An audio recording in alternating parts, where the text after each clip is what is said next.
Good morning everyone, কেমন আছে সবাই? আমার নতুন চ্যানেলে সবাইকে ওয়েলকাম এবং অনেক অনেক ভালোবাসা। তো আজকে হচ্ছে শনিবার আর এখন বাজে সকাল সকাল তো না, দুপুর 2টো। কেননা সকাল থেকে আমি বাজারে গেছিলাম, বাজারে ছেলেকে নিয়ে গেছিলাম আর মোবাইল নিয়ে যাইনি, কেননা ভিডিও তখন করতে পারিনি। আর এই রোদ রোদ গরমে না হয় না, মানে ছেলেকে নিয়ে সাইকেল নিয়ে তারপর আবার ক্যামেরা কি করে কি করব, ওই জন্য সকালের দিকে করিনি। তো ভাবলাম বাড়ি এসে তারপর ভিডিওগুলো শ্যুট করব।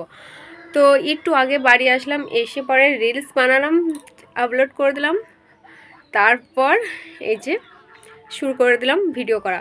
তো সারাদিন কি করছি না করছি এই সমস্ত কিছু তো তোমাদের সাথে শেয়ার করব। আর আমি কি করছি না করছি এই সমস্ত কিছু দেখতে হলে কিন্তু অবশ্যই আমার ভিডিওটা দেখতে হবে, মানে সারাদিন কি কাজকর্ম করছি সেটাই তোমাদের সাথে শেয়ার করব।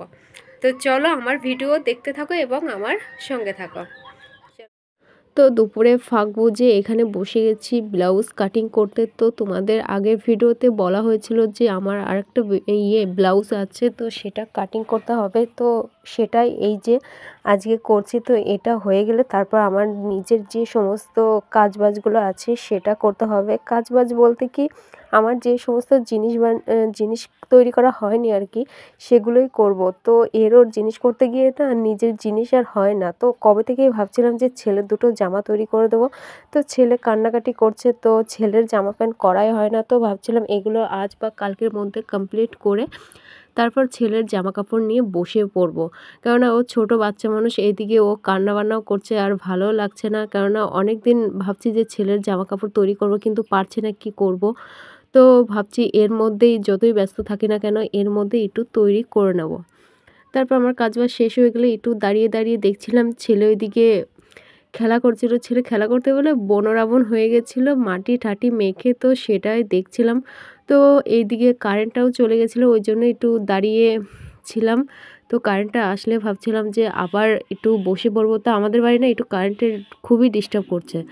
তারপর এইদিকে ছেলেকে স্নান টান করিয়ে নিয়ে এসছি, এনে ওকে তেল মেল দিচ্ছি, কেননা ওকে ফ্রেশ না করালে ওকে আবার খাবার খাওয়ানো যাবে না, তারপর বই পড়ানো যাবে না। তো ভাবছিলাম একটু বই পড়াবো। তো ছেলে বায়না ধরছিল যে আজকে বই পড়বে না, মানে সন্ধ্যার দিকে বই পড়বে আর কি। তো ও বলছিল যে আমার খিদে পেয়েছে, তো কি খাবে। তো ভাবছিলাম যে আজকে তরকারির মধ্যে তো শুধু আলুর ঝোল হয়েছে, তো ও আলু তো খাবে না, ঝোল খাবে। তো ভাবছিলাম ঝোল দিয়ে ওকে ভাত দেবো। তো আজকে রান্নাটা আর দেখানো হয়নি আর কি। তো এই যে আমার ছেলে আলুর ঝোল দিয়ে খাচ্ছে, শুধু ঝোল আর কিচ্ছু না। তো একটু ঝাল ঝাল টাইপের হয়েছিল, ওই জন্য জলটা একটু বেশি খাচ্ছিল। আর এইদিকে দেখো আমার উঠোনের জল দেওয়া কমপ্লিট হয়ে গেছে। আর এইদিকে আমি সোজা চলে এসেছি উঠোনটাকে ঝাড় দিতে, কেননা বিকাল টাইমে না উঠোন ঝাড় দিতে আমার খুবই ভালো লাগে। আর উঠোনটা পরিষ্কার পরিচ্ছন্ন থাকলে আরও ভালো লাগে। আর তার উপর যদি দু একটা পাতা পড়ে তো কি বলবো, মানে সুন্দরে কি সুন্দর। আর এইদিকে দেখো আমি পাথর গোছাচ্ছিলাম, কেননা পাথর আজকে আনা হয়েছে। তো পাথর বাইরে ছিল বলে খুবই খারাপ হচ্ছিল, মানে এদিক সেদিক করছিল ছেলেপেলে। তো আমরা সবাই মিলে এই পাথরগুলো এখানে বাড়িতে গাদি করে রেখে দিয়েছি যাতে ভালো থাকে। তো এইদিকে আমার কাজকর্ম কমপ্লিট হওয়ার পর আমি সোজা চলে যাচ্ছিলাম তুলসী গাছের ওইদিকে, কেননা তুলসী গাছের পাতা নিয়ে তারপরে একটু পুজো দিতে হবে আর কি। সন্ধ্যাবেলাও পুজো দিতে হয়, তখন একটু তুলসী পাতার দরকার হয়। আর এদিকে দেখো আমাদের গাছে কত বড় বড় আম হয়ে গেছে। আর এদিকে দেখো বাবা আখের গাছ লাগিয়েছে, তো আখের গাছগুলো বেরিয়ে গেছে আর কি, খুবই আনন্দ হচ্ছে। তারপর দেখো আমি তুলসী পাতাগুলো তুলছিলাম, কেননা তুলসী গাছটা না গরমের জন্য একটু মরে মরেও গেছে আর কি। তো এটা বাদেও আর একটা নতুন একটা হচ্ছে, তো ওটা হয়ে গেলে এটা জলে ফেলে দিয়ে আসবো, মানে আমাদের বাড়ির পাশে গঙ্গা নদী আছে, তো সেখানে ফেলে দিয়ে আসবো আর কি। তো একটু চলে গেলাম সোজা মাঠে ছেলেকে আনতে। তো যাওয়ার পথে একটু শাকগুলো দেখছিলাম যে খাওয়ার মতো হয়েছে কিনা। তো ছেলে চলে এলো আর ও আমাকে বলছিল যে আজকে শাক তুলবো। তো আমি ওকে তুলতে দিচ্ছিলাম না বলে ও একটু জোর করে দাঁড়িয়েছিল, ও বলছিল যে আমি তুলবো। নিয়ে পরে আমি একটু দাঁড়িয়েছিলাম, তো দেখছিলাম কি করে।